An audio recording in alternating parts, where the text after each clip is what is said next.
do IBF Esta São Paulo. conferência será gravada agora. Acho que todos ouviram, né? O anúncio de início da gravação. Bom, começo me apresentando.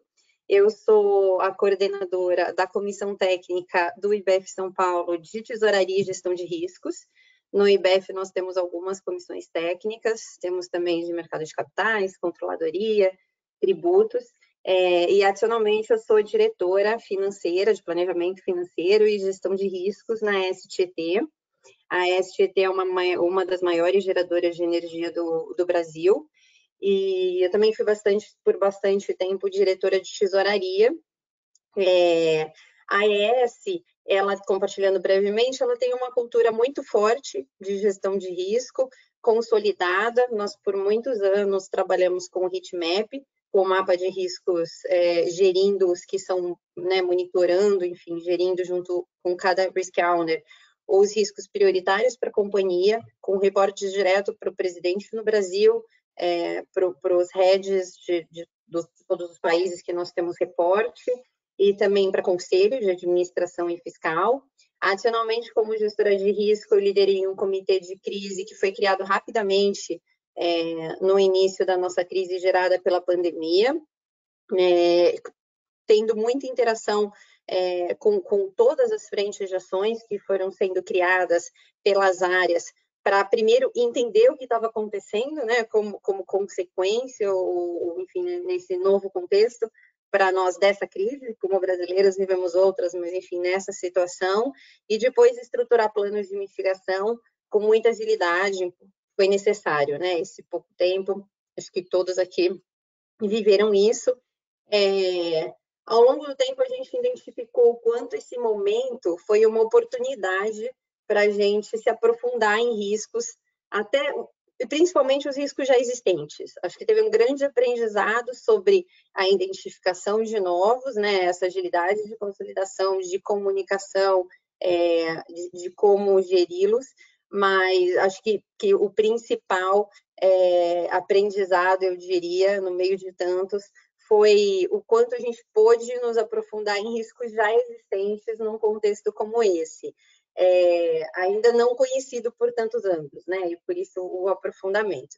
Então, enfim, feita a introdução, a gente vai ter bastante tempo para falar disso. Eu sou grata ao IBF São Paulo pelo convite para ter apoiado na organização e moderar esse evento que nós teremos aqui nessa próxima 1h30, com tantos experts no assunto. Gostaria de agradecer os mantenedores do IBF, os speakers e todos os participantes aqui desse webinar. Eu sugiro que todos, exceto os speakers, mantenham as câmeras e os microfones fechados, para a gente evitar que possíveis ruídos atrapalhem o andamento do nosso evento. Mencionando a todos sobre os próximos webinars que o IBF São Paulo tem, serão 4. O próximo, serão 4 agora, né, já programados para o mês de outubro. O próximo será no dia 9, às 8 horas. É da Comissão Técnica de Controladoria e Contabilidade. Impactos Covid-19 não previstos nas divulgações das demonstrações financeiras e gerenciais. No dia 14 de outubro, nós teremos às 8 horas um encontro com CEOs. No dia 15 de outubro, 19 e 21 de outubro, das 18 às 20 horas, tem a apresentação dos finalistas do prêmio Golden Thompson de 2020. Então, a gente tem a categoria da dívida, equity, M&A, e eles serão apresentados nessa sequência, respectivamente. No dia 20 de outubro, das 9 às 10h30, terá um webinar do IBF Varejo, com tendências, desafios e oportunidades para esse segmento. Então, entrando na nossa live, né, o novo normal, corrigindo o velho anormal em gestão de riscos, acho que eu já dei, né, uma pimentinha aqui no começo sobre a minha principal, né, lição aprendizado na TT, que tem a ver com os existentes, e por isso que a gente escolheu esse título, citando essa correção do velho normal. A gente vai abordar bastante esse tema com todos os convidados. Nós buscamos aqui profissionais com conhecimentos complementares para fazer parte dessa nossa discussão, para que ela seja bastante ampla, tanto nas apresentações, né, perguntas iniciais que eu vou fazer, introduzindo alguns assuntos para cada um deles, quanto no debate, entre eles e em respostas que vocês poderão fazer pelo chat. Então, quem tiver pergunta, fica à vontade de enviar ao Felipe, e ele, através do chat, vai organizar e vai encaminhar a mim para a gente conseguir abordá-las nesse tempo. Então, apresentando os palestrantes, nós temos o Jerry Ribeiro, ele é sócio na área de Risk and Compliance da Price. Nós temos o Alexandre Chaia, ele é sócio da Artesanal Investimentos. E temos a Regina Nunes, conselheira e membro do Comitê de Risco do Banco do Brasil. Bom, então, com essa responsabilidade toda, eu queria começar justamente abordando os aprendizados. Acho que essas incertezas que nós vivemos hoje e viveremos nos próximos anos, associado a tantas crises combinadas, né? A crise de saúde que a gente teve, situação política, regulatória, social, a gente está com econômica, toda a parte do déficit fiscal, enfim, um monte de plano no radar para acontecer e com vários desafios que a gente acompanha todo dia. Então, serão muitos os desafios que nós vamos ter que encarar, e tudo é mais fácil se ele é mapeado previamente, se ele é analisado, inclusive essas lições aprendidas tendo cumprido o ciclo completo de aprendizado, né? Que aconteceu, analisou, entendeu quais são as lições aprendidas e realmente se programou para evitar de uma próxima vez. Então, por isso que a gente está fazendo questão aqui de abordar essa evolução e não só falar de quais são os principais riscos hoje e como conduzi-los daqui para frente. Então, eu começo com o GR, fazendo uma pergunta para ele de quais são os principais aprendizados que a gente tem até o momento com a pandemia no que tange a gestão de riscos, e quais são os riscos intensificados, então, no pós-pandemia. Por favor, GR. Olá, Camila. Bom dia a todos. Queria agradecer você e o IBF pelo convite. É um prazer estar aqui, é uma honra. Camila, eu acho que você me apresentou, eu sou sócio da PwC e me dedico aí, entre outras coisas, a esse assunto de gestão de riscos e compliance, né? E também atualmente faço parte da Comissão de Mercado de Capitais do IBGC e tenho aí também a oportunidade de atuar como professor nos cursos de governança do IBGC nesta área de riscos e compliance. Entre outras coisas, nessa discussão está bastante quente, a gente não sabe exatamente até onde ela vai, né? Mas alguns aprendizados que eu posso aqui dividir com todo mundo que está aqui e eventualmente provocar algumas reflexões. Um deles é que a gente sempre discutiu uma categoria de risco chamado Black Swan, né? Aquele risco com baixíssima probabilidade de ocorrer, e a gente sempre pensou que essa categoria aí, que acabou indo para a literatura, né? Não era técnica, mas a partir do livro do Nassim Taleb, ela passou a ir transitar e flutuar nas discussões internas. Esse risco, esse conceito aí de Black Swan, é bom a gente relembrar um pouquinho, que são aqueles riscos com baixíssima probabilidade de ocorrência, mas que, se ocorrerem, eles causam transformações bastante importantes e, às vezes, impactos que eu consideraria bastante relevantes, né? É o caso da pandemia, né? Então, acho que um dos primeiros aprendizados é que pandemia não é mais Black Swan, né? Então, não deveríamos mais considerá-la como um risco de baixíssima probabilidade de ocorrência ou de remotíssima possibilidade, se eu posso usar outro adjetivo dessa maneira. É interessante que, a partir de agora, a gente pôde revisitar algumas considerações e foi verificar a literatura e observou, por exemplo, que a pesquisa do World Economic Forum, que vem sendo aí divulgada todo janeiro nos últimos anos, né, sobre riscos, ela já indicava que pandemia estava ali. E a gente, claro, considerava todo mundo que isso era um Black Swan, né? Ele não é mais um Black Swan, e agora até as matrizes de riscos críticos de várias organizações deveriam passar a considerar que essa ocorrência de uma nova pandemia é uma possibilidade. Então, elas nem constavam, isso nem constava das matrizes de riscos. Então, naqueles segmentos onde isso é importante, ou pode vir a ser importante, mas eu diria quase que todo o universo que a gente conhece, e a gente vai entender por quê, deveria passar a considerar pandemia, né, ou alguma coisa relacionada a isso como uma possibilidade e encarar esse processo e começar a se preparar para eventualmente reagir a isso se ele se materializar. Os estudiosos na área da saúde, claro, a gente tem lido bastante sobre isso a partir dessa ocorrência, claro, indo buscar informações para dividir com todos, dizem que essa possibilidade de ocorrência de uma nova pandemia, ela deve ser considerada. Então aí tem um primeiro aprendizado, né? Ou seja, isso não é mais um Black Swan. A gente deve considerar isso. O outro aprendizado, e aí fala um pouquinho sobre esses riscos, que essa outra pergunta sua sobre que riscos foram intensificados, o que a gente tem que olhar daqui para frente, uma característica desse Black Swan pandemia que se materializou. A característica dele, também aí, como alguns estudiosos estão considerando, é que a materialização da pandemia, ela levou a gente a também pensar em um outro conceito, que é um conceito de risco sistêmico, né? Então, este risco sistêmico, e aí está a classificação da pandemia, é outro conceito que a gente passa a considerar nas nossas discussões de estratégia e de negócios, são riscos que têm essa característica de serem sinérgicos, interdependentes e que são cuja materialização, cujo impacto é de longo alcance, ele vai provocando alterações e se mantém aí durante um tempo com a gente, né?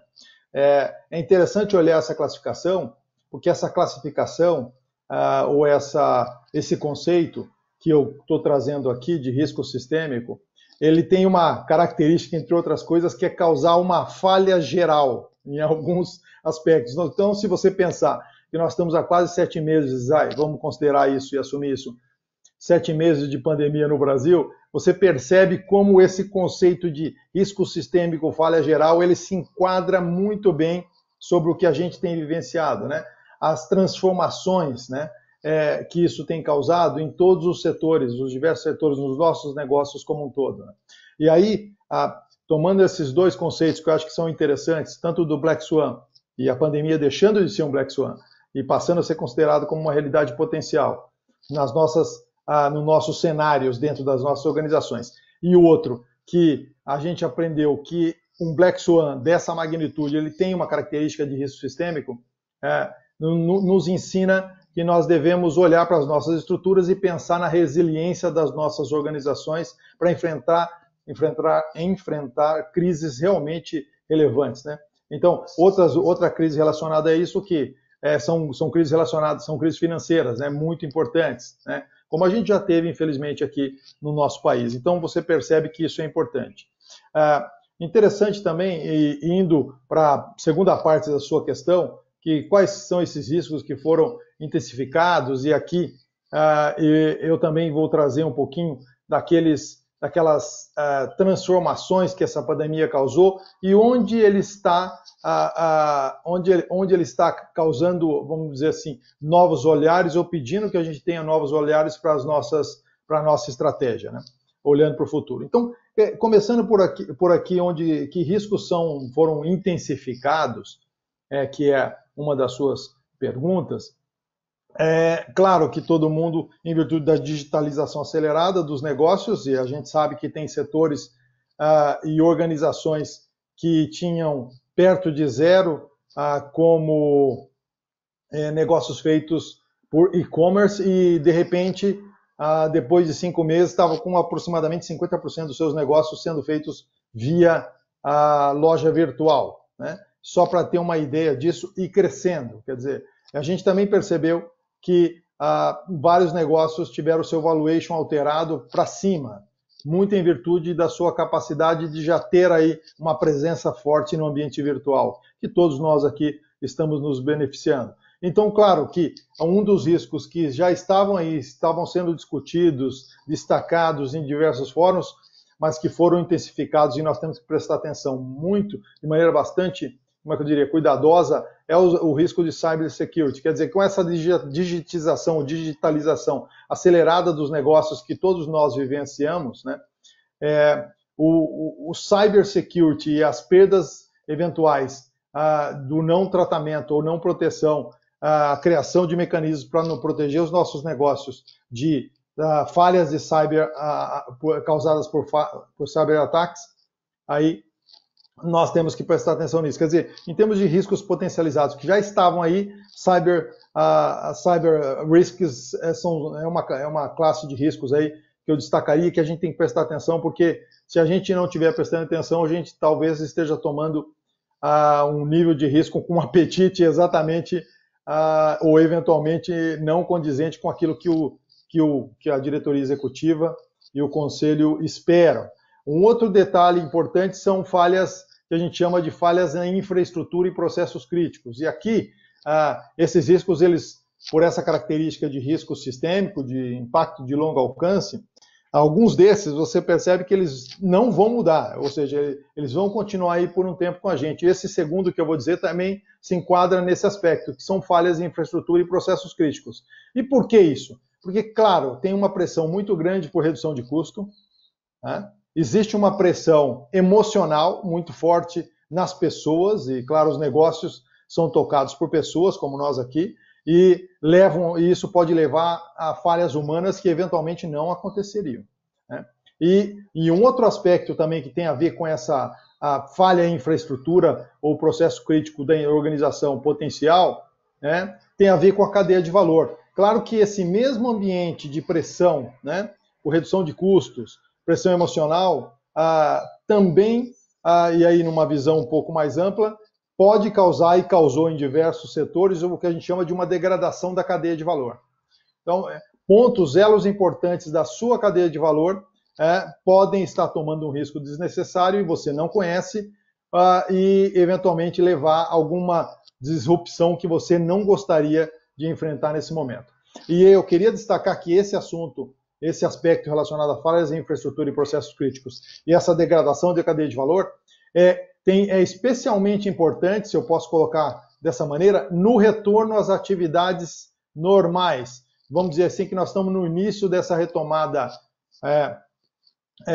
buscando aí chegar ao que a gente chama de regularidade, se é que eu posso colocar dessa maneira, mas aí insisto que eu não acredito que nós vamos viver mais numa regularidade, tem coisas que vieram para ficar. A degradação da cadeia de valor como entre aspas, um risco assumido é necessário. Eu diria que do ponto de vista de gerenciamento dos nossos riscos críticos, eu assumiria que isso é uma possibilidade e trataria de verificar se nós temos ou não isso naqueles principais elos da nossa cadeia de valor, né?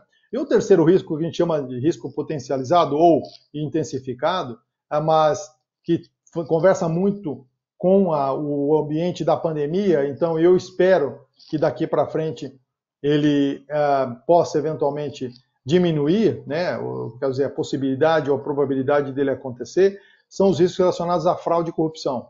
Então, exatamente pelas mesmas pressões nas pessoas, mesmas pressões na infraestrutura, mesmas pressões na cadeia de valor, sim, nós temos que assumir, e isso vamos dizer assim, os especialistas globais, se você ouve algumas discussões e alguns fóruns, tanto na Inglaterra, dos quais participei, como nos Estados Unidos, você percebe que fraude e corrupção não é um problema só nosso. E a tendência, durante esse período, é que isso se intensificou. E eu quero crer que isso, nessa retomada, o volume de pressão a gente conhece, né? Que quando a gente está fazendo essa retomada, nós podemos ter surpresas, né? E vamos buscar resultados, o que é normal, né? Esperado, que a gente busque atingir metas. Então, esse risco, ele está aí. Exatamente como eu disse, por esse aspecto de pressão muito alta emocional em pessoas, pressão na infraestrutura e na nossa cadeia de valor.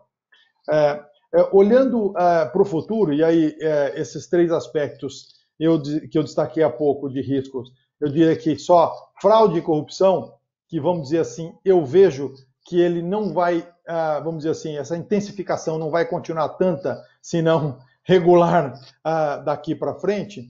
e a gente tem que continuar prestando atenção nisso, portanto, cybersecurity, falhas em infraestrutura e processos críticos na retomada são coisas muito importantes. Eu queria também aqui dividir, ainda que rapidamente, um pouco das minhas reflexões para o que eu chamo de, entre aspas, novos riscos, né?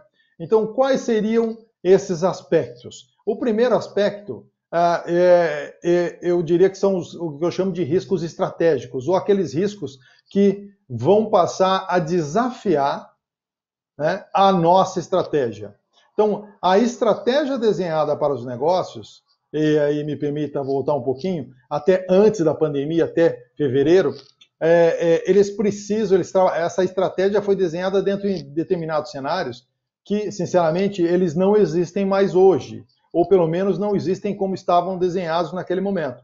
Então, a minha recomendação é que nós temos aí, vamos dizer assim, novos riscos estratégicos, e vou falar sobre alguns deles, ou que desafiam a nossa estratégia, que é como eu prefiro comentar.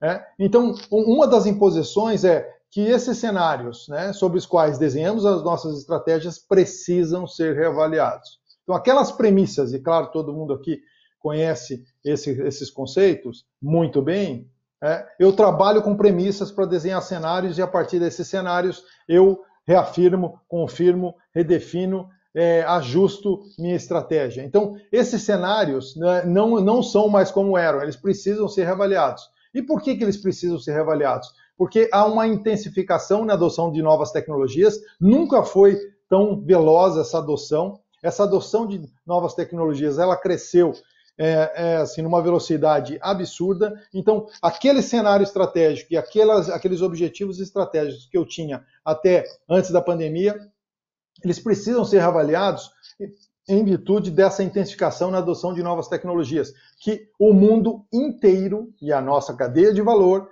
e o ambiente macroeconômico passou a adotar, né? O outro aspecto que justifica isso e por que esses cenários precisam ser reavaliados são o que a gente chama de novas tendências. Quais são essas novas tendências que estavam aí, mas que estão muito mais pronunciadas e os especialistas entendem que elas terão aí, vamos dizer, seguirão aumentando em importância. Dois aspectos importantes, um deles, mudança de comportamento. Então, nós como pessoas, como cidadãos e como consumidores, nós estamos mudando ou intensificando a mudança dos nossos comportamentos. Então, valores que estavam ali e vinham em crescimento, como presença na sociedade, eles passaram a ser colocados e trazidos para a mesa de forma bastante pronunciada. Quer dizer, nós temos aí um mercado consumidor que nunca mais, teoricamente, será o mesmo a partir da materialização desse risco sistêmico, pandemia, levando nós todos para casa, trabalhando de home office, como a gente está fazendo agora, digitalizando nossos negócios numa velocidade absurda, incorporando tecnologias relacionadas à interconectividade e assim por diante. Então, essas novas tendências e esses cenários estratégicos precisam ser reavaliados, porque nós temos essa intensificação, como eu disse, na adoção de novas tecnologias como nunca antes, e nós temos essas novas tendências que levam a mudanças de comportamento. Entre outras, os valores relacionados à sustentabilidade, que nós vamos comentar mais à frente, um dos palestrantes vai tocar nesse assunto. O outro, o que eu chamo novos riscos também, são os riscos relacionados a dados. Então, aqui, dados, nesse caso, a minha proposição é que dados eles foram para o centro, estão indo para o centro das estratégias, né? Então, nós temos a LGPD no Brasil, para fazer uma observação objetiva de uma regulamentação que está em vigor e que tem ali sanções importantes para quem não cumprir, mas eu quero trazer aqui um outro aspecto, que dados, o conceito de monetização de dados leva dados para os diversos negócios, os negócios onde estamos, e não só determinados e específicos do negócio, senão os nossos, né, todos aqui, e levam os dados para o que eu chamo para o centro das estratégias, né? Ou seja, as organizações elas estão revisitando a sua estratégia e os dados estão sendo colocados, estão sendo tratados como um input, como um indicador para novos modelos de negócios, né? Se você vai discutir isso em diversas organizações, eu tive a oportunidade agora durante a pandemia e agora também na saída da pandemia, essa semana mesmo eu tenho uma discussão sobre esse aspecto, as organizações estão revisitando as suas estratégias e o conceito de monetização de dados, né, que é tão importante, principalmente daqui para frente, ele está no centro das discussões da estratégia. Várias organizações estão trabalhando com esse conceito de monetização de dados como um novo revenue stream dos seus negócios. Então, portanto, causando mudanças nos seus modelos de negócios. Então, dados, né, e os riscos relacionados a dados devem ser olhados de maneira, vamos dizer assim, bastante cuidadosa e os riscos relacionados a isso, não só de regulamentação, senão de impacto nessas nossas estratégias e apostas, devem ser levados em consideração, porque são novíssimas oportunidades de negócio. E o terceiro aspecto que eu trago aqui desse novos riscos é essa palavrinha chamada interconectividade, né? Então, quer dizer, o que aconteceu com essa, vamos dizer, entre aspas, primeira onda ali em março, abril, das nossas organizações foi colocar todo mundo em casa e nos habilitar a trabalharmos, né? O segundo aspecto, com essa intensificação de novas tecnologias, nós temos claramente, nós estamos muito mais conectados hoje do que antes, mas em alguns casos muitíssimo mais. Então a palavra interconectividade traz para a mesa, né, discussões, a necessidade de discussões sobre quais são os riscos que eu estou tomando, né, com essa interconectividade ampliada, intensificada por uma altíssima conexão ou uma conexão ampliada com terceiros da minha cadeia de valor. Ou seja, eu, de fato, de novo, trabalho com tecnologias, trabalho com dados no centro dessa estratégia, né? Eu acho que em relação a essa pergunta, Camila, eu acho que eu vou parar por aqui, né, e vou ouvir os meus colegas, e aí a gente continua. Eu não sei se eu respondi aquilo que você colocou. Muito bem, muito obrigada, Gério, muito bom. Obrigada por ter abordado, né, claramente as principais lições aqui. Tem, todo esse desafio associado a cyber, né, monetização de dados, como você comentou, na base da estratégia, assim, em termos de gestão de risco, os próprios tratamentos disso são novos, né? Então, se você quer tentar cobertura com um seguro ou de alguma forma com um terceiro, são poucas seguradoras que hoje fazem isso. Cada país está atuando de uma forma, está todo mundo de certa forma aprendendo junto. Então, um assunto como esse exige mais cautela ainda do que algo mais maduro, né? Muito bom, então a gente volta para você em breve. Aqui eu queria abordar um tema, enfim, queria abordar sobre os riscos financeiros, de uma forma geral. Eles estão sempre dentro das principais preocupações de um CFO, né, porque afetam qualquer estratégia. Então, aqui a gente tem uma taxa, no contexto brasileiro hoje, a gente tem uma taxa de juros básica da economia baixa. Pode ter uma discussão de aumento na próxima reunião do Copom ou não, com a pressão econômica que a gente está sofrendo, mas ainda assim num patamar, né, infinitamente mais baixo do que a gente já teve num passado relativamente recente. E a gente tem, obviamente, o peso de um spread, né, pelo risco de crédito. Esse risco tem um comportamento da inadimplência, tem, né, uma insegurança do mercado nessa precificação por esse contexto e esse risco sistêmico, e não especificamente do crédito da contraparte. E numa crise que quem trabalha com isso, CFOs, tem uma oportunidade clara de entender, né, o que é relação, o que é impacto sistêmico, o que é específico daquela empresa.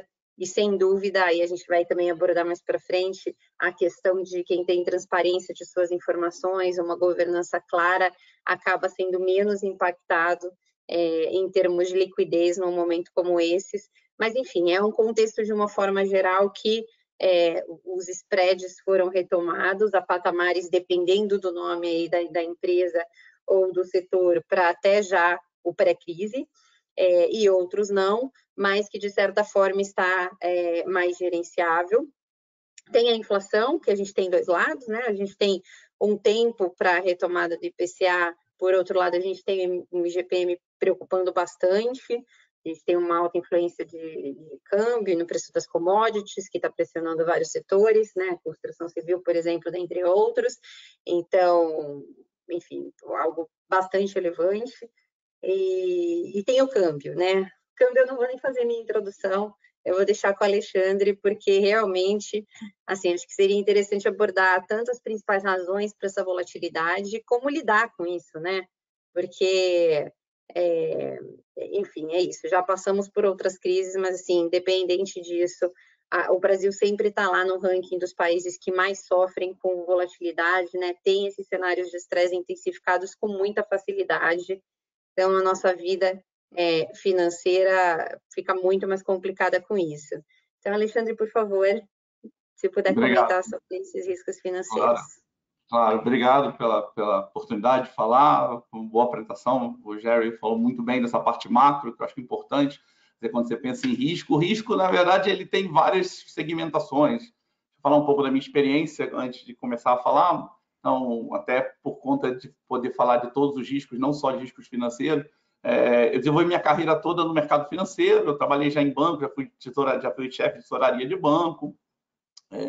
Fiquei logo no início do mercado de derivativos, operei bastante mercado cambial, mercado de juros, quer dizer, todo esse mercado de commodities eu conheço bastante. Depois saí, fiquei bastante tempo fazendo consultoria, fiquei numa consultoria de risco junto com um outro professor do INSPER. Eu dou aula no INSPER, já dei aula na FGV, já dei aula na FIA, na Sampo, em várias escolas, mas eu já estou no INSPER há 24 anos que eu dou aula de gestão de risco, mercado de capitais. E risco é uma coisa que eu gosto bastante, tanto que quando eu saí da tesouraria de banco, o que eu fui fazer foi uma consultoria em gestão de risco. E fiz risco tanto para bancos quanto para empresas. A gente desenvolveu bastante projetos em gestão de risco para CFOs de empresas, tentando trazer um pouco da visão que eu tenho de gestão de risco, que é o forte de banco. Risco financeiro, o banco vive disso, de gestão de risco de mercado, risco cambial, risco de taxa de juros e risco de crédito, para dentro do universo corporativo não financeiro. Então, eu fiz bastante isso. Depois voltei um tempo a trabalhar em banco, voltei a trabalhar no ABN um tempo, exatamente para implementar parte do que eu fiz no meu mestrado. Eu desenvolvi toda a minha parte acadêmica no mestrado em termos de crédito, que é uma coisa que eu gosto bastante. E desde 2008 eu montei uma gestora.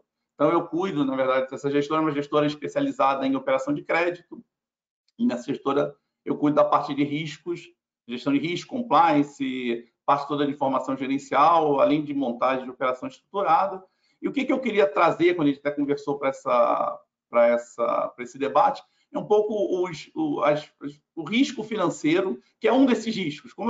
Essa ideia de risco, o risco tem 3 categorias. Você tem riscos estratégicos, que é um pouco, não é exatamente o que o Jair falou, mas entra na lógica de ser uma coisa de longo prazo, de planejamento, que tem a ver muito mais com o país como um todo, e o Brasil é potencialmente um problema de risco estratégico, porque a gente está sempre mudando as regras do jogo aqui no Brasil.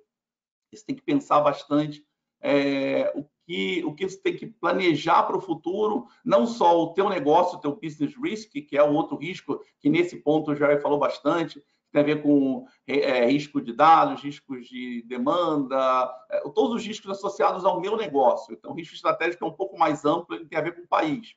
E o Brasil realmente é um grande problema. O Brasil tem uma instabilidade institucional que faz com que a gente tenha mais risco estratégico do ponto de vista de ser país do que os outros. E risco financeiro. Risco financeiro é uma coisa muito de banco, mas que as empresas, principalmente os CFOs de empresas, têm que tomar bastante cuidado. E o que são riscos financeiros? Os financeiros são 3 categorias, até para a gente classificar e depois deixar do que eu vou estar tratando. Ele tem um risco chamado risco de mercado, que aí tem a ver com câmbio, com taxa de juros, com preço de commodities, com preço de ações.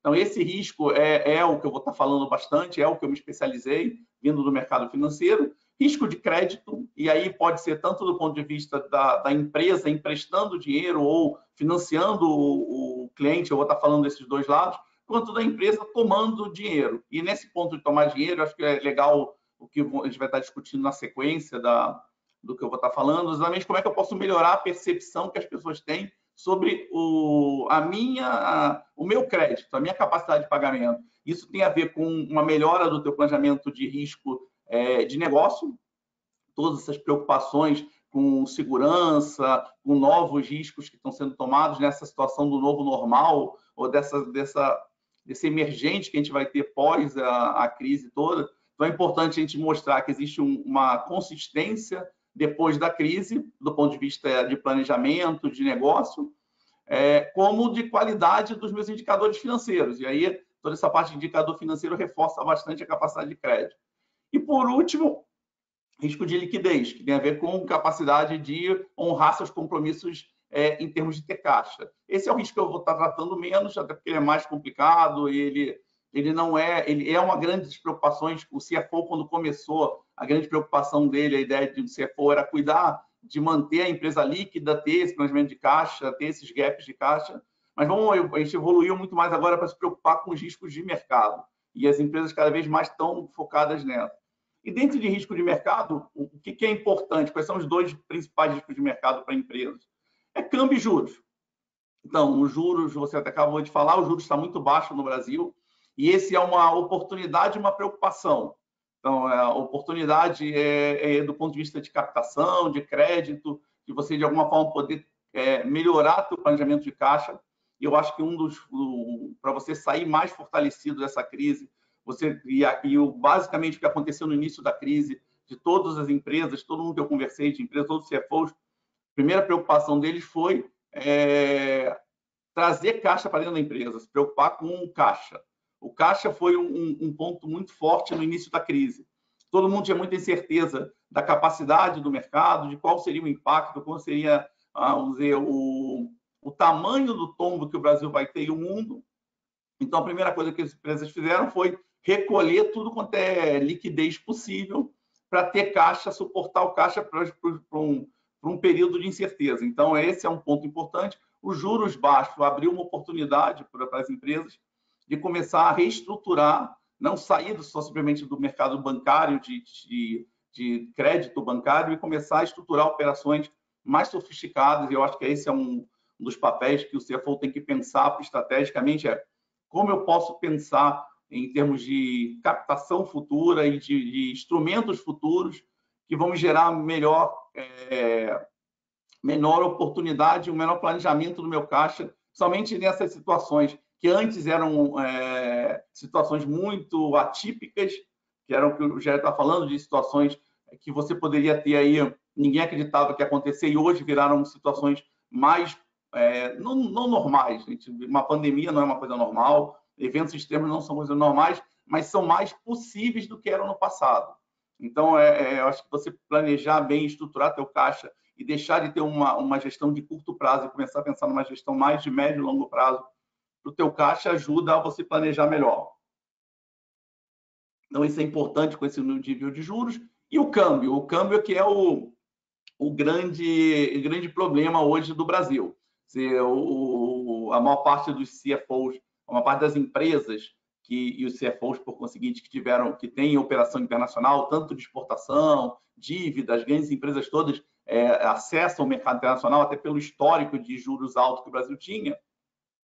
O mercado internacional tinha uma opção de captação mais barata, muitos CFOs ou muitas empresas optaram por tomar dinheiro fora, estruturado, captando fora do Brasil, e esse câmbio mais alto ele é um grande problema, né? O Brasil sofreu mais do que qualquer outro país do mundo em termos de câmbio. O câmbio do Brasil cresceu muito, ele não só cresceu em termos mensais, mas a continuidade, não é que foi alguns movimentos mais voláteis, e o Brasil tem uma volatilidade maior. Eu acho que esse é um ponto, quando você pensa em termos de oscilações possíveis, a oscilação que a moeda brasileira tem em termos diários, ela é quase 3 vezes maior do que a média global dos países desenvolvidos.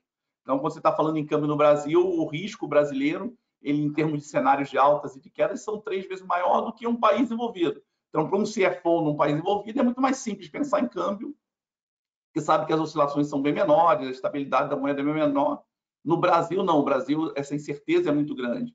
Então, a preocupação com o câmbio é um ponto que eu acho que vai ser um novo normal. Eu acho que a experiência com o câmbio, a gente teve várias experiências cambiais no Brasil. Se você olha o Brasil, desde a liberação cambial ali em 99, o Brasil passou por várias crises, ali no início do Lula, depois de 2008, no início da eleição do Lula, depois agora mais com essa crise. Tudo isso gerou diversas experiências. E eu acho que o que a gente pode tirar como uma visão, e eu aí reforçava isso na época que eu fazia consultoria e continuo reforçando, e faço bastante isso na minha gestora, é uma preocupação do que eu já não consigo dominar, e câmbio é uma coisa que dificilmente uma empresa, nem banco domina. Se você pega lá o relatório Focus, lá, que os economistas dos bancos fazem, o nível de erro do relatório Focus é absurdo. As pessoas não têm uma noção clara, o erro médio é muito grande do ponto de vista da estimativa do câmbio futuro. Então, os economistas de banco, que na média erram bastante, imagina você pensar em quem não lida com isso todo dia, que são as empresas. Então, câmbio realmente é uma dificuldade grande, e eu acho que a experiência que a gente tirou depois de todo esse movimento, toda essa volatilidade do câmbio, é que, para o futuro, as empresas deviam parar de se preocupar tanto em tentar adivinhar o que vai acontecer com o câmbio, e eu acho que essa é uma experiência que primeiro, a pandemia trouxe. Ninguém consegue adivinhar o futuro, essa ideia de querer ganhar do mercado, ser mais esperto do que a média da economia e tentar ganhar dinheiro com isso. Se prova que tem eventos que as pessoas não percebem, pode acontecer e pode te quebrar numa situação de estresse. Então, acho que uma das experiências que é importante tirar daí no que você não domina, o que você tem menos capacidade de gestão, você devia estar sempre preocupado em fazer algum tipo de proteção. E o câmbio, para mim, é um desses pilares. As empresas entendem pouco de câmbio, os bancos entendem um pouco mais, mas continuam entendendo pouco. Então, esse para os economistas, falam que a coisa que mais queima a língua dos economistas é o câmbio, porque você está sempre prevendo e está sempre errando do que vai acontecer com o câmbio. Então, se você não tem certeza do que vai acontecer, é mais fácil você focar no que você é bom. E o que o CFO tem que gerar, e o que a empresa é boa, é no negócio dele, é ficar focado no business risk, né? No negócio em si, nos riscos que o negócio tem, e gerir esses riscos e tomar risco, especular e tomar risco no que ele sabe de melhor. Quer dizer, uma empresa industrial é em produzir, uma empresa de vendas é abrir e expandir sua rede de negócio, e não ficar preso nos riscos que ele domina pouco. E o câmbio é esse, é um risco que eu vejo como aprendizado depois de 3 grandes crises, e o cenário brasileiro, e você conversa com os CFOs das empresas, e eles falam, o câmbio está me ferrando, o câmbio é um problema, o câmbio gera toda essa complicação. Então, dado todo esse mal-estar que o câmbio gera, a experiência que eu acho que devia ser tirada, e eu acho que isso é importante passar para os CFOs, façam proteção, qualquer tipo de proteção, não precisa, ou proteção natural, se você exporta, importa, analise bem suas posições e proteja câmbio, porque câmbio é uma variável totalmente exógena à gestão do CFO. Ninguém consegue controlar o que vai acontecer com o câmbio. Então, esse é um ponto importante. Eu acho que a experiência da crise desse período todo foi que o câmbio está cada vez mais incerto. No Brasil sofreu muito, e por conta disso, todo mundo que não tinha proteção sofreu por conseguinte disso. Todo mundo tinha dívida, necessitava importar. E o que a gente está vendo com o GPM é um pouco isso, né? O impacto que o câmbio vai gerar na inflação. Inflação provavelmente vai pressionar juros, então toda essa preocupação com o câmbio é importante. Então, eu vejo essa como um ponto para esse novo normal, corrigir o que era errado em termos de gestão de risco no passado, você conseguir focar risco, fazer gestão de risco e especular com o que você domina. E o que você não domina, você deveria estar se protegendo. Então, eu acho que câmbio é um ponto importante. Juros, do ponto de vista de expectativa, aí diverge. Você tem o mercado em si não olhando que os juros vai subir muito, mas por conta de inflação e por conta de todo desse cenário que o Brasil vai estar saindo mais fragilizado da crise. Eu acho que em algum momento o Banco Central vai acabar subindo juros, porque já está difícil ele rolar a dívida dele. Então, o próprio governo não está conseguindo mais rolar a dívida, está tendo problema de letra financeira, está tendo incertezas grandes se vai estourar o teto em termos de gasto. Então, toda essa preocupação vai fazer o Banco Central, de alguma forma, pedir ao Tesouro subir juros, e o Banco Central em si, na reunião do Copom, subir os juros para poder melhorar. E, por último, o que eu queria falar, e aí até um gancho porque a Regina vai estar falando, Em crédito, que eu estava falando inicialmente, eu acho que uma das coisas importantes que a gente viu nessa pandemia, e aí estamos discutindo o papel dos CFOs pós-pandemia, pós-retorno à normalidade, né, ou a nova normalidade. Esse é o novo normal, ele talvez a gente vai voltar ao normal antigo, só que algumas experiências vão ser positivas para a gente poder não errar mais novamente nessa situação. E aí o que eu acho que é uma experiência é que caixa é importante. Planejar o fluxo de caixa, estruturar o teu fluxo de caixa. Essa foi a principal preocupação com todo mundo que eu falei, tanto academicamente quanto do ponto de vista empresarial, é trazer caixa para dentro da empresa, gerir o caixa e ter uma posição de caixa melhor. Então, eu acho que o momento atual é a gente planejar corretamente os instrumentos novos de captação que as empresas precisam fazer.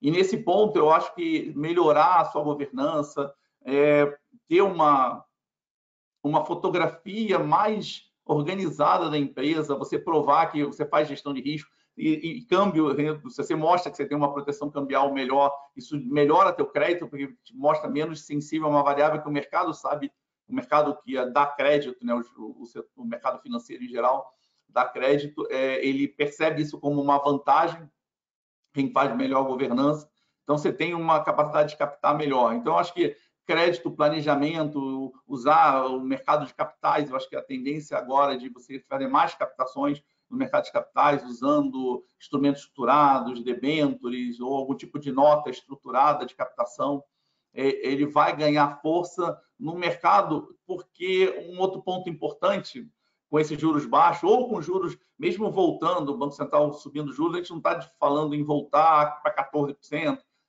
12% quando tinha na época ali do impeachment da Dilma, mas a gente está falando em voltar para o nível que era os Estados Unidos antes do Greenspan para começar esse rally de queda de juros que gerou as bolhas todas. Voltar uma coisa em torno de 5%. Você tem uma inflação brasileira rodando na faixa de 3% e os juros na faixa de 5%. Se você tiver aí entre 5 e 4% de juros, os juros vai ser baixo. E o investidor, em geral, que investe no Brasil, ele foi muito mal acostumado com juros muito altos. Existe hoje uma demanda no mercado de capitais muito grande por alocação de recursos. Então, eu acho que o importante para as empresas é ver esse apetite que o mercado está tendo hoje, que é um apetite por colocação em títulos ou em produtos com mais rentabilidade, e as empresas tentarem, de alguma forma, acessar esse mercado de capitais de alguma forma, para poder melhor planejar em termos de prazo, em termos de custo do dinheiro que eles vão estar tomando no futuro. E, para isso, é importante você estar olhando o quê? Está olhando a melhora dos seus indicadores financeiros, a melhora das suas informações, a melhora da sua gestão de risco. Então, esses são os pontos que eu acho importantes para a gente passar para os CFOs agora, do que a gente espera para o novo futuro. Então, mercado mais estruturado, com mais liquidez, que vai gerar uma possibilidade de você captar recursos melhores, e focar em proteção cambial, porque câmbio realmente é uma variável que muito pouca gente domina, então ganhar dinheiro com câmbio é totalmente aleatório, como cara e coroa, você não sabe se vai ganhar ou perder, porque ninguém sabe realmente o que vai acontecer com câmbio, então se você não sabe o que vai acontecer, a melhor coisa que tem é proteger as suas posições. Perfeito. Muito obrigada, Alexandre, muito bom. E realmente, então, aqui já com dois ganchos, né? O primeiro é na parte de crédito. Acho que a gente está com um mundo muito líquido, né? Quando tem uma crise de confiança, então faz-se necessário que como CFO, como responsáveis financeiros, nós precisamos conquistar esse crédito.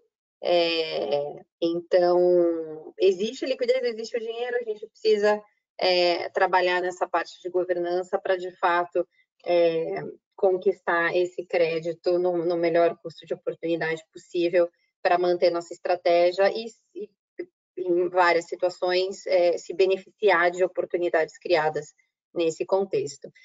E o Brasil tem experiência com várias crises, né?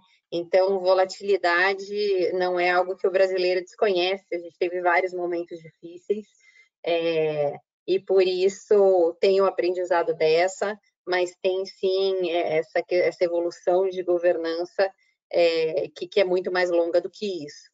E, sem dúvida, uma boa governança faz qualquer um ultrapassar muito melhor momentos difíceis, né? Então, todos os desafios ficam bem piores quando você desconhece, quando você não tem um plano, quando você não está organizado para isso. Então, bom, esse é o gancho que eu dou para a Regina, com toda a experiência dela. Por favor, comentar sobre esses pontos. Bom, primeiro tem que colocar a voz, né? Bom, muito obrigada, Camila. Eu quero agradecer demais aqui a oportunidade de estar com o IBEF, onde fui premiada no passado como destaque do ano. Então, eu tenho o maior orgulho, acho que é um dos prêmios mais importantes que eu já tive na minha carreira, porque foi dado pelo grupo financeiro mais importante do Brasil, é quem gerencia e traz esse país para frente, que normalmente são as áreas financeiras de empresas, de bancos, suas tesourarias, etc. Então, queria fazer esse à parte aqui. E eu agradeço, claro, aos colegas, né, o Chay, o Jerry, a Camila, aqui, que está nos moderando, por me darem a oportunidade de fazer parte desse painel. Como todos aqui, vou falar um pouco sobre o que eu estou fazendo hoje, antes de começar, porque nós todos aqui somos múltiplos, né? Temos mais de um emprego, a gente brinca, né?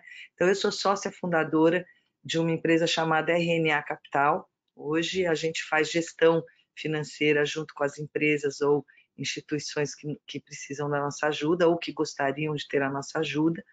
A gente tem um foco em capital, então o nome é RNA Capital, onde a gente discute toda a estrutura financeira da empresa em termos de dívida ou de capital por ações, nos mais diferentes formatos.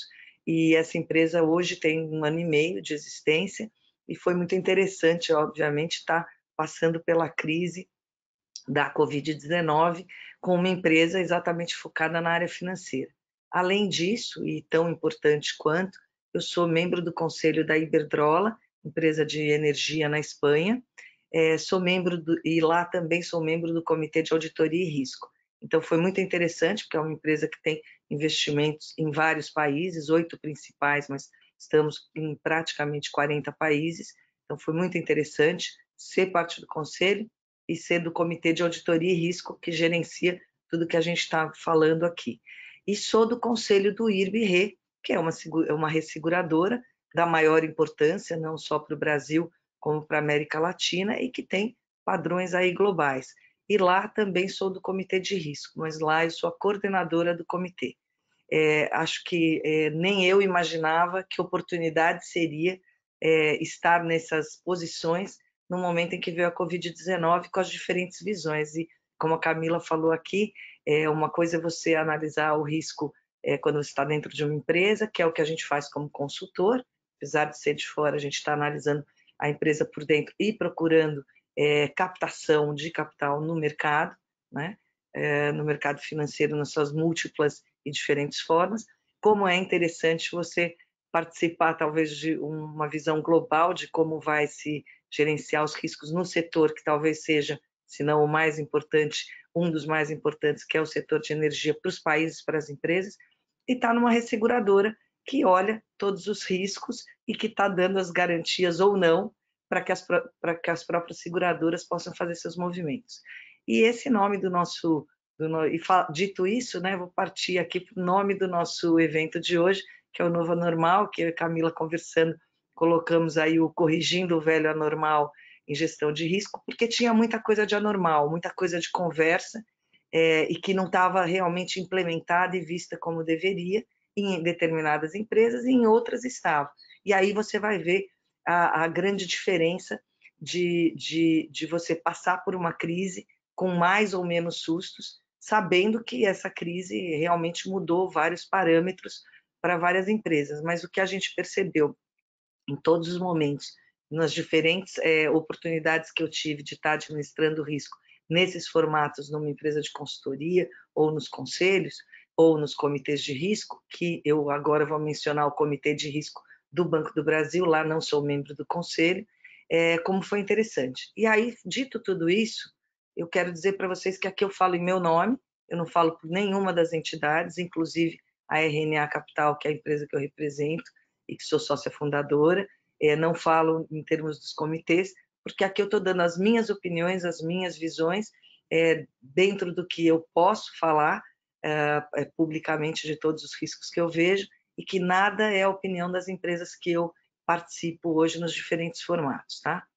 Então, esse Corrigindo o Velho ao Normal mostrou o quê? Eu acho que essa pandemia escancarou, trouxe muito precisamente para a gente a diferença de comportamento. Claro que teve setores mais afetados do que outros, setores que você não tinha saída, setores que você tinha mais saída, mas nos mesmos setores, o que foram as empresas que conseguiram passar por essa crise sem ter tantos problemas, ou até podendo gerenciar os seus problemas? E aí a gente fala, problemas são o quê? Os riscos, né? Ter uma gestão de risco boa. E a gente vê que as empresas que tiveram isso são as empresas que têm uma formação em risco, que ela é comprada pela empresa inteira. Ela começa na liderança sempre, né? Porque você não tem como fazer uma gestão de risco sem ter a liderança com muita visão disso, mas que toda a empresa, em todo o seu âmbito, consegue enxergar. E a flexibilidade que isso traz é que todo mundo é um gerente de risco, todo mundo é um líder na gestão de risco, todo mundo sabe como se comportar e como fazer. Obviamente, a gente vê aqui alguns riscos que ficaram mais escancarados, eu diria, e aí você vai para alguns setores, né, que você pode falar, por exemplo, saneamento básico, o que a gente tem que fazer para frente, você pode olhar do ponto de vista macro, você pode olhar do ponto de vista micro, mas a gente vê que a preocupação que a Covid-19 trouxe para todo mundo é diferente, mas se você for olhar a gestão de risco, ela é igual ao que tudo que você deveria gerenciar sempre. Claro que tem pontos que você pode discutir de forma a estar hoje mais profundo para o teu futuro, mas que deveria estar implementado lá. E eu quero me focar muito mais na gestão de risco, né, no ERM, mas falando muito mais de ASG, né, do ambiental, do social, e que você chama de social ou sustentabilidade, e da governança. Então, as empresas mais diversas, que tinham mais diversificação, as empresas que tinham melhor comunicação, as empresas que se preocupavam do ponto de vista ambiental, eu acho que a gente não está falando de meio ambiente no geral, e sim de ambiental em termos de como a empresa faz a gestão desses riscos para ela mesma. Tem empresas até que, por natureza, operam em setores que são extremamente ligados ao meio ambiente. Isso não quer dizer que elas têm todo o seu ambiental observado, né, de forma profunda, e gerenciado os seus riscos. E na parte de governança, que eu acho que é o fundamental, que gere todos esses riscos, a possibilidade e a flexibilidade que você pode trazer para toda a tua corporação. Então, rapidamente, entidades como bancos tiveram que se estabelecer de uma forma remota, né? Mas não há um banco que possa se estabelecer de forma remota em 100% da sua produção. Ele vai ter que ter ali 30%, 40% das suas pessoas indo trabalhar e conseguindo gerenciar esses riscos, e aí você vai ter vários exemplos no Brasil de bancos, inclusive, que enfrentaram a crise tendo que fazer coisas novas, como foi o caso da Caixa Econômica, que foi uma parte da gestão do projeto do contracíclico do governo, foi feito pela Caixa Econômica e chegou na mão de mais de 40 milhões de pessoas no Brasil, o formato de remuneração que o governo estava tentando implementar para as pessoas mais carentes. Então, como é que uma empresa que talvez tenha sido vista como inflexível, ou muito do governo, etc., consegue fazer isso com a rapidez que foi feita durante os meses que a gente viu? Claro que você pode ter críticas, podia ser melhor,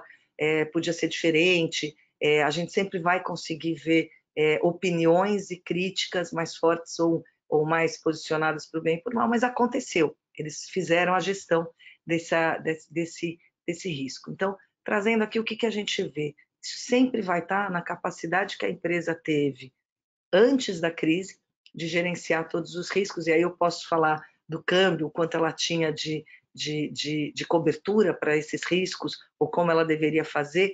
Para um lado e para o outro, algumas empresas que têm o seu hedge natural, como falou o Chay aqui, por exemplo, tinham o seu hedge natural com exportação, tinham que fazer, na verdade, uma cobertura de reais. Então, o ganho que elas tiveram também por ter uma cobertura natural para o dólar foi menor do que seria se elas tivessem sem essa cobertura para reais.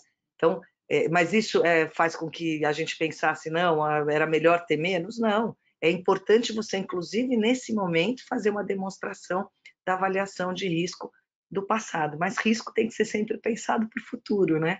Eu acho que o mais importante aqui é você falar, eu vou fazer os testes de passado, né, que é o famoso backtesting de tudo que eu tinha dentro da minha empresa e tudo que eu tive que fazer de diferente nesse momento e vou me estruturar para o futuro do ponto de vista de riscos. E aí, sem dúvida nenhuma, toda a estratégia das empresas foi repensada para enfrentar a crise, para ter a flexibilidade do momento, e muitas leis no Brasil também, eu acho que ficou mais escancarado ainda, de que elas não têm a funcionalidade que elas deveriam para ajudar as empresas a enfrentar crises, e obviamente a gente aí pode conversar sobre lei trabalhista, que já teve uma série de flexibilizações, mas que deve ser sempre observada, nunca com o objetivo que algumas pessoas falam, não, mas se você flexibiliza a lei trabalhista, você causa um problema. Não, o objetivo não é esse, o objetivo é trazer uma flexibilização que possa fazer com que a empresa tenha esse limite de gestão de risco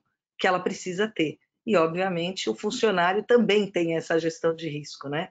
Porque ele também tem uma série de riscos que estão envolvidos com a própria vida dele. Então, estratégias, operações, as formas de relatórios, o como você movimenta isso, seu compliance, que do ponto de vista de gerenciar e olhar se tudo está sendo cumprido e o que vai ser feito para frente.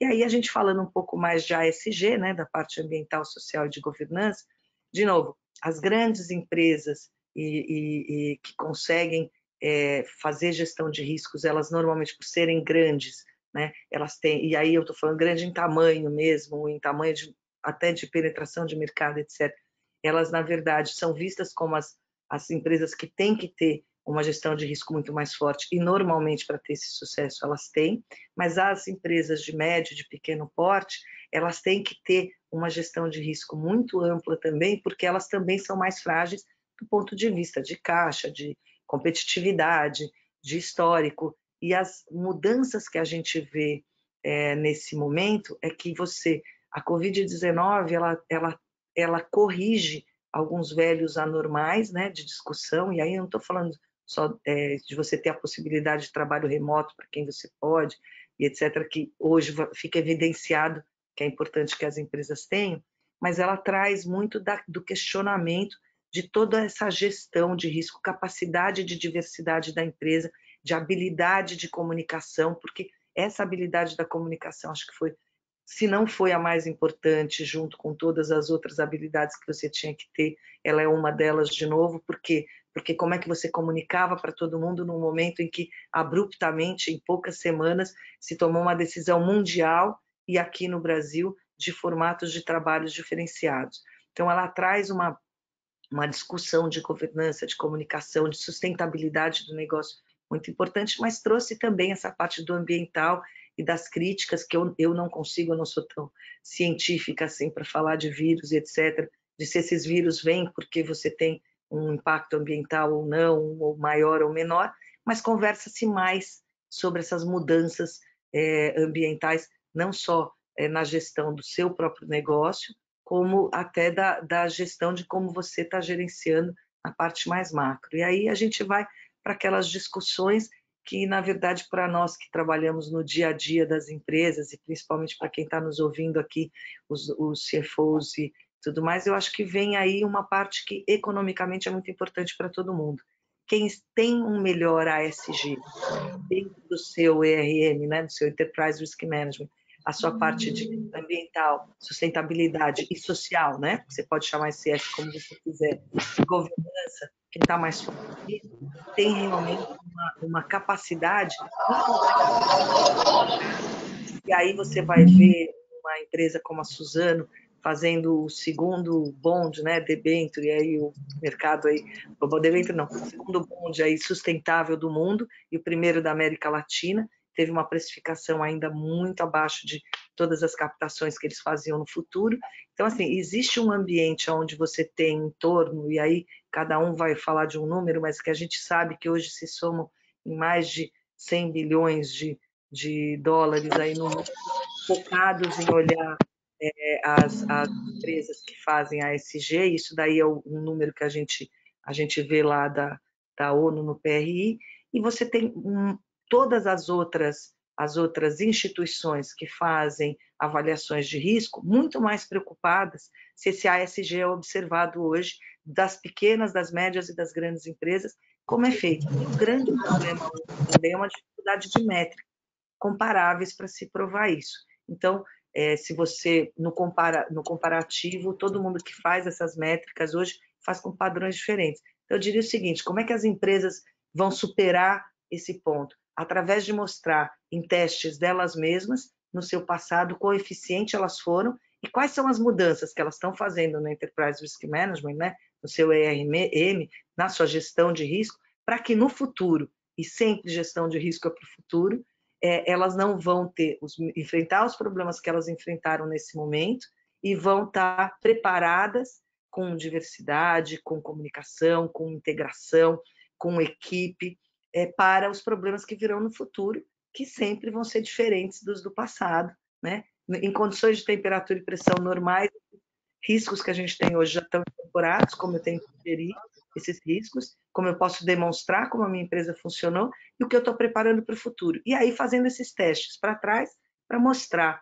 a esses fornecedores de financiamentos que eu sou capaz de gerenciar esses riscos dentro da entidade que eu estou administrando hoje.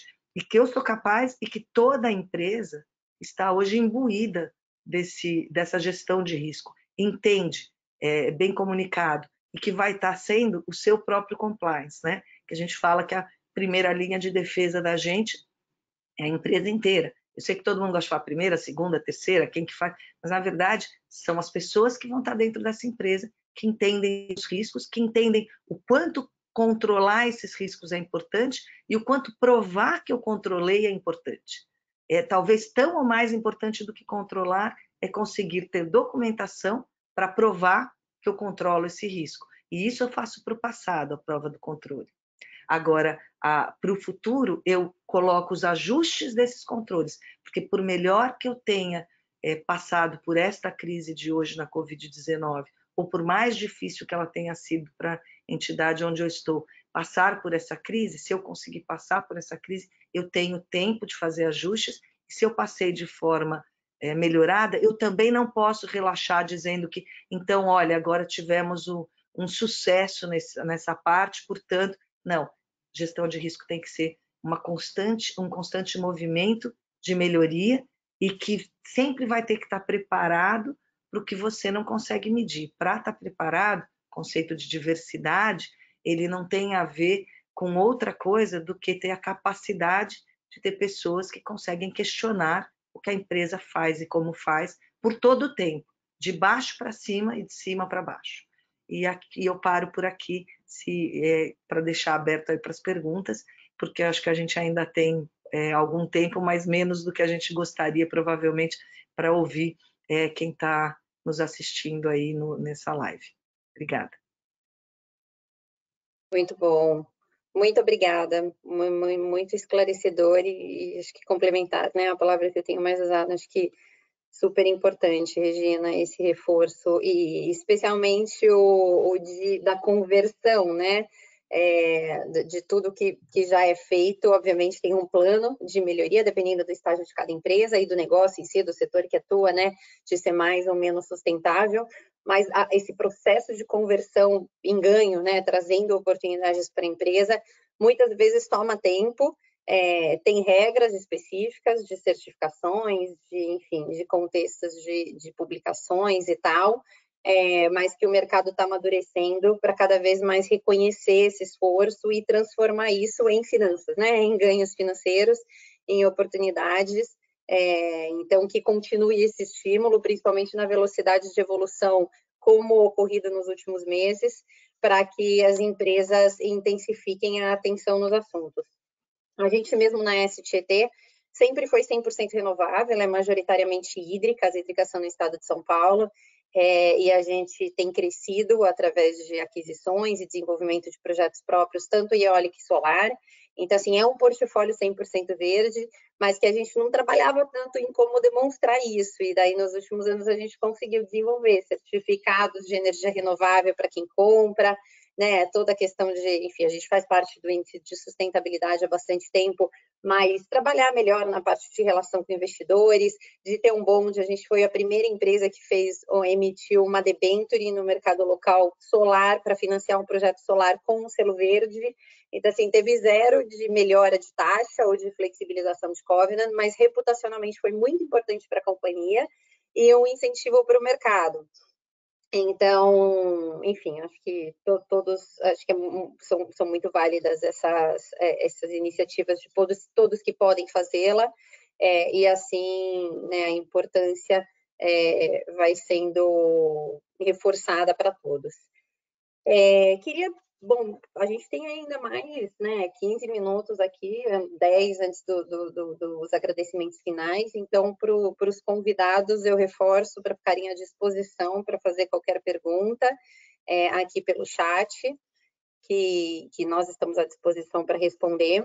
Eu vou começar aqui com uma, tentando trazer o que a gente conversou na prática, e daí fiquem à vontade para cada um de vocês responderem, que é sobre a forma de monitoramento. Então, o que vocês poderiam comentar sobre a periodicidade ideal para um processo de gestão de riscos, a integração com as áreas envolvidas, né, e a apresentação para que grupo, seja para quais responsáveis, e até associado às ferramentas. Eu sei que é uma pergunta bem ampla e acho que cada um tem que buscar no seu contexto como aplicar isso, mas de uma forma geral, como os financeiros deveriam se organizar para melhorar esse processo no caso de não terem algo estruturado. Eu acho que eu vou começar, né? Os últimos serão os primeiros, não é essa frase? Então, assim, essa é a maior preocupação que a gente tem, não se sobrecarregar tentando montar reportes e relatórios, mas, ao mesmo tempo, esses reportes e relatórios são extremamente necessários e o acompanhamento deles num ajuste fino é sempre muito importante. Então, você não precisa ter um grande problema para ter que ter uma periodicidade muito boa em se fazer isso. E aí eu vou falar das diferentes formas, né? Porque como consultora, muitas vezes eu recomendo essa prontidão de ERM, né? De gestão de riscos e de ASG, ela está existindo, mas para as empresas não se pode passar mais do que 15 ou 30 dias sem se reunir determinados grupos com essa liderança, tá? Isso não quer dizer que é uma reunião de conselho ou é uma reunião de comitê. Isso você pode ter, se são empresas que têm conselheiros e comitês de risco e auditoria separados ou juntos, a gente tem que focar o seguinte: na verdade, para que você esteja monitorando riscos em um país volátil como o Brasil, você tem que estar sempre no ajuste fino e sempre fazendo isso com uma periodicidade muito grande. Quando você está em países menos voláteis, que você enfrenta problemas com menos tempo, esquecendo a Covid e tudo mais, então aí você pode falar dos países que são da Europa, ou você pode conversar sobre Estados Unidos como o Japão, e aí não é volatilidade de bolsa que a gente está discutindo, a volatilidade da sua ação. Talvez o investidor fique muito preocupado com a volatilidade no dia a dia.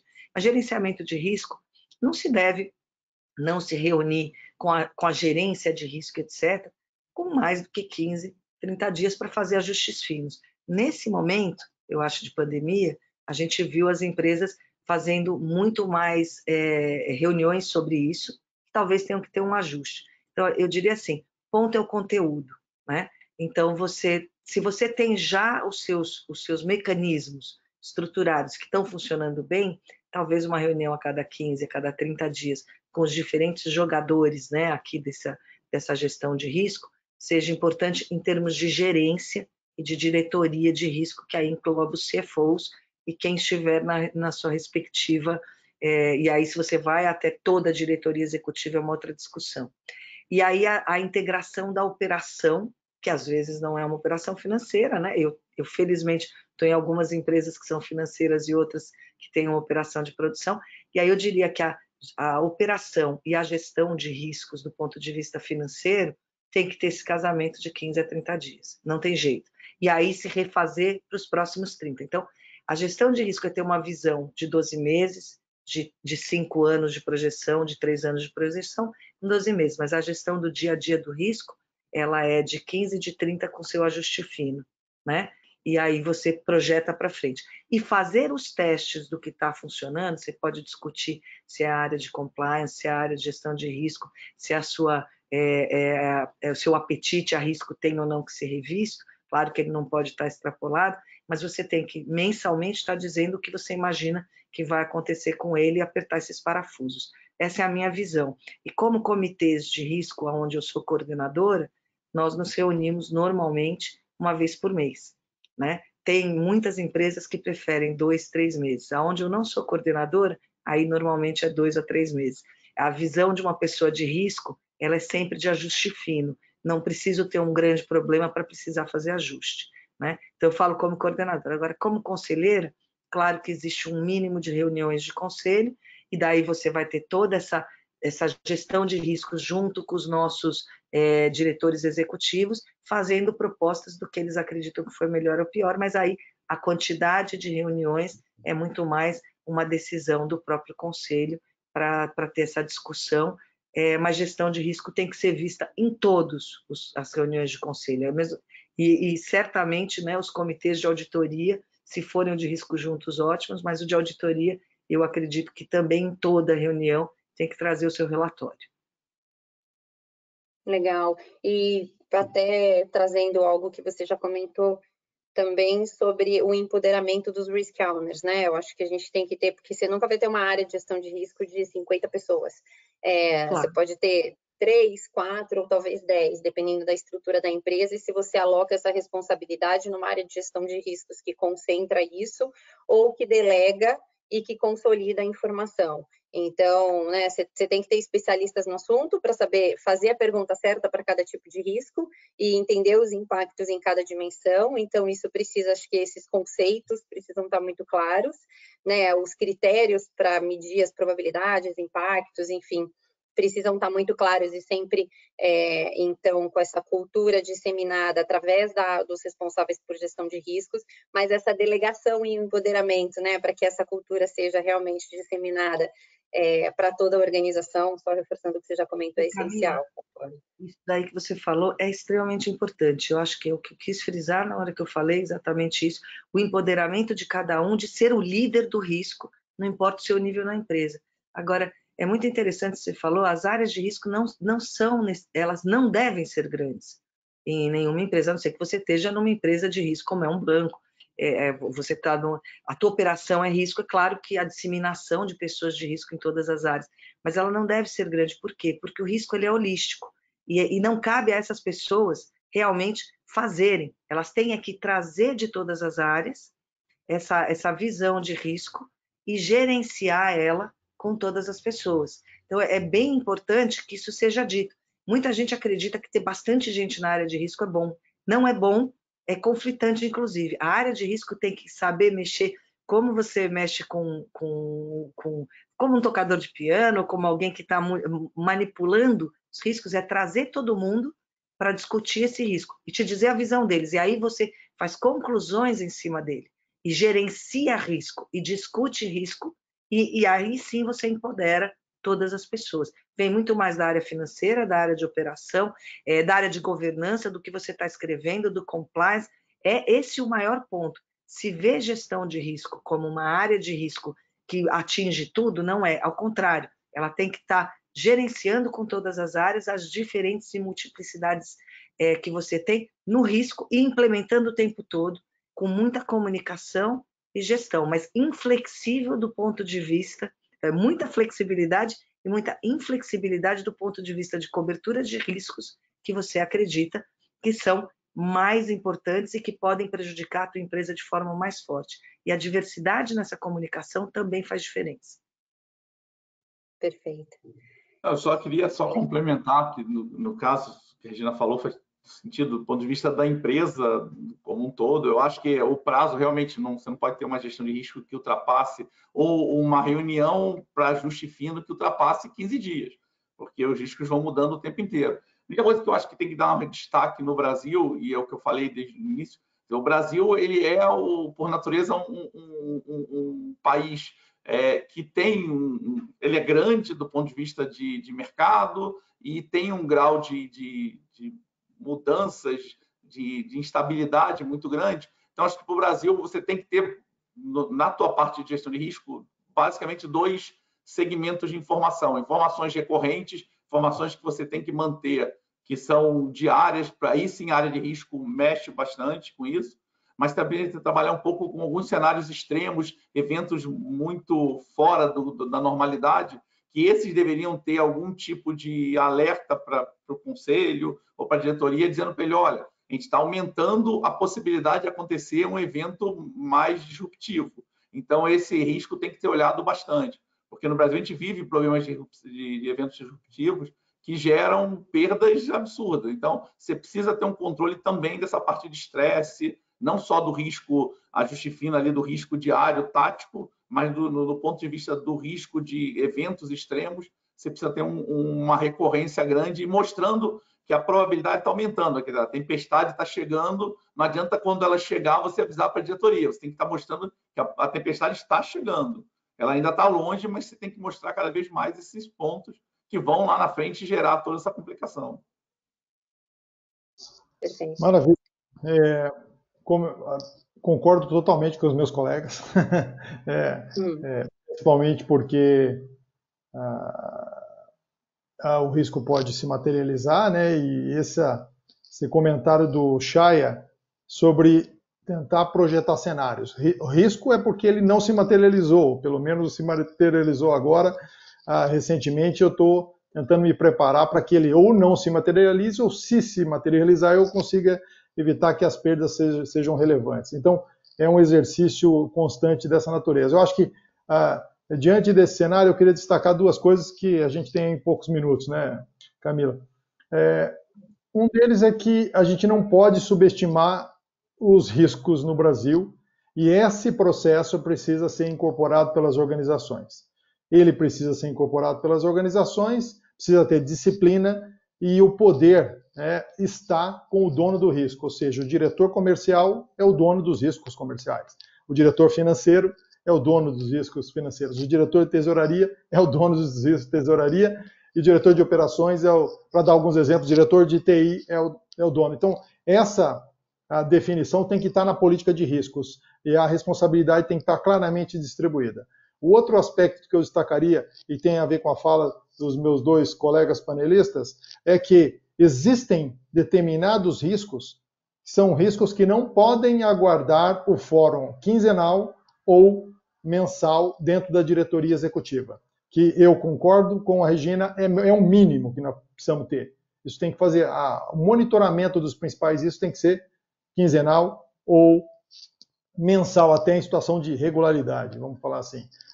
E isso faz parte das atribuições da diretoria executiva e deveria fazer parte dentro desse processo. Só recomendo que ele não seja colocado depois das 6h30 da tarde, porque se você colocar essa discussão depois das 6h30 da tarde, é melhor a gente fazer um happy hour, porque isso exige abstração, inteligência e capacidade de antever o futuro e pensar em cenários, e todo mundo sabe aqui que exercitar isso, eu preciso estar descansado e numa posição adequada. Mas, dito isso, voltando para os riscos, esse aspecto de riscos precisam ser monitorados diuturnamente, Shaya destacou esse aspecto agora há pouco.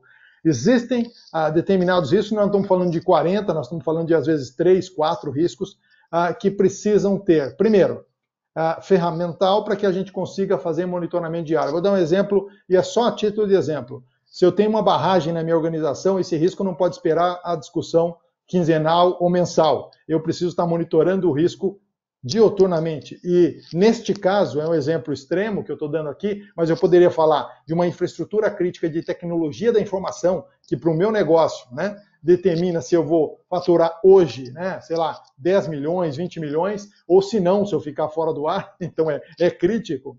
Então é o mesmo conceito, na minha opinião, que uma barragem, para falar de infraestrutura física e outra tecnológica da informação. Nesses 2 casos, esses tipos de riscos, esses riscos precisam ter monitores e painéis que me permitam a aumentar o nível de comunicação com uma alçada claramente definida. Então, eu vou dar um exemplo. O risco cambial, que o Chaya colocou, ou o risco de crédito, o risco de commodity, o risco de uma falha na infraestrutura crítica, esse risco, nós precisamos ter componentes e estrutura para monitorar diuturnamente e claramente definida a alçada de comunicação. Quem eu vou escalar? Isso eu não posso esperar 30 dias, porque faz parte da minha responsabilidade, GR, se eu for o diretor de operações, olhar para um risco de falha crítica na minha infraestrutura crítica. Então, esse risco é que não deve esperar os 30 dias. E, por fim, porque muito foi falado e eu concordo com meus colegas, não subestimemos isso, porque, primeiro, isso faz parte da nossa responsabilidade como executivos e executivas. E, segundo, estamos fazendo isso, mas precisamos melhorar no mercado brasileiro o instrumental que está à nossa disposição. Então, solicitar e investir para que eu tenha esse ferramental à nossa disposição é fundamental. Terceiro, as perdas são absurdas. O Chaya falou disso agora e eu tenho que concordar totalmente. Se você fizer uma pesquisa rápida no valor econômico dos últimos 5 anos, com este olhar você vai se surpreender. A destruição de valor é absurda. Nós não podemos subestimar isso. Quem subestima a gestão de riscos diminui a resiliência da organização ou abre mão de aumentar a resiliência da organização às situações que estão colocadas. E a tendência no mundo pela interconectividade e adoção acelerada de novas tecnologias é que a gente aumente o nível de riscos. Aumenta o nível de oportunidades e aumenta o nível de riscos. Eu acho que é isso aí no tempo que temos. Obrigado. Perfeito. Bom, considerando realmente esse assunto, consumiria muito mais tempo do que a gente tem limitado aqui. Gostaria de agradecer muito a participação de vocês. Acho que o GR foi meu professor aqui na minha fala sobre os risk owners e tal, e na introdução que eu fiz na ES, quando eu falei que ela é madura, a primeira consultoria, primeira e única, na verdade, a consultoria que a gente teve há muitos anos atrás para implantar todo o processo do IAM foi com a Price. Acho que é importante, a mensagem que eu gostaria de passar para vocês é que é importante aproveitar esse momento, acho que desde o início da pandemia, sem dúvida, a gestão de riscos está mais na vitrine do que nunca.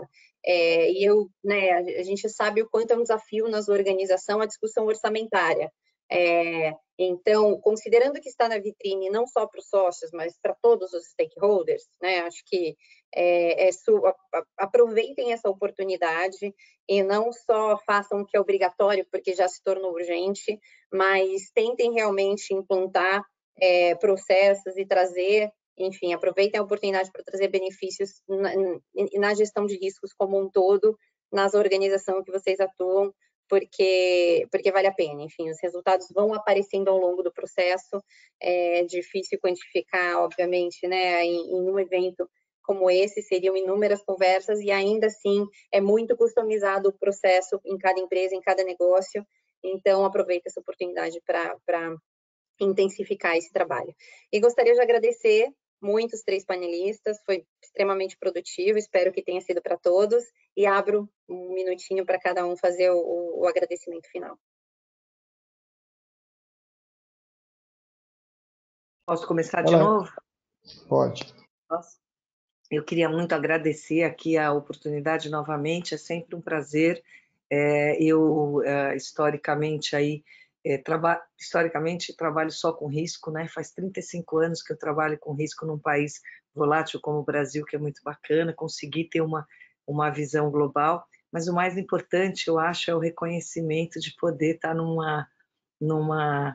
painel desse com o Chaya, com o GR, com você, Camila, assim um orgulho mesmo. E eu espero que para todos que assistiram tenham gostado.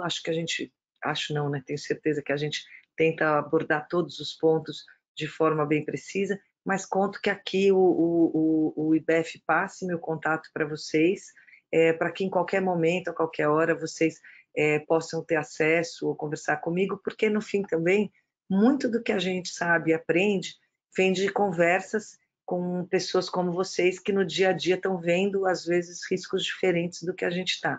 Então, se alguém quiser conversar depois disso, me mandar alguma mensagem através do IBEF, talvez passar o meu contato direto não seja o ideal, mas passar pela RNA Capital, que é uma empresa de consultoria, e tudo que vocês quiserem saber, por favor, estou à disposição. Pena que a gente não teve mais tempo de conversa com vocês aqui, mas certamente a Jerry e o Shaya falaram muito bem, atendeu, e a Camila, né, foi super precisa nos resumos. Obrigada, viu, Camila? Principalmente para você que me convidou, tá? Abraço.